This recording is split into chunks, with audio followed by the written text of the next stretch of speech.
हज अदायगी के लिए जाने वाले आज़मीन की बड़ी मुश्किल आसान हो गई। आज़मीन को इमिग्रेशन की ज़रूरत नहीं होगी।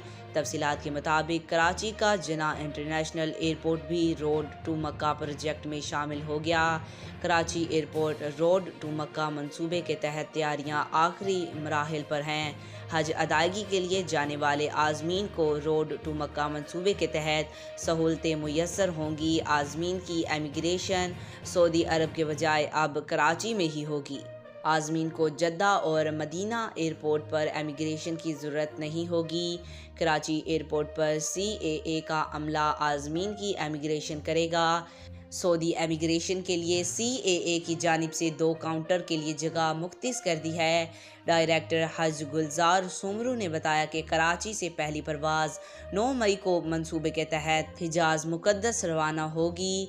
हुकूमती स्कीम के तहत 16,281 आज़मीन कराची से हिजाज मुकद्दस रवाना होंगे। गुलजार सोमरू का कहना था कि सखर से 1000, क्वेटा से 2200 आज़मीन कराची से हिजाज मुकद्दस रवाना होंगे। गुलजार सोमरू का कहना था कि सखर से 1000, क्वेटा से 2200 आज़मीन कराची से हिजाज मुकद्दस रवाना होंगे। आज़मीन के सामान की प्लास्टिक रीपैकिंग के अखराजात भी हुकूमत बर्दाश्त करे। आज तक के लिए इतना ही। मज़ीद ऐसी मालूमाती वीडियो देखने के लिए हमारे चैनल को सब्सक्राइब करें।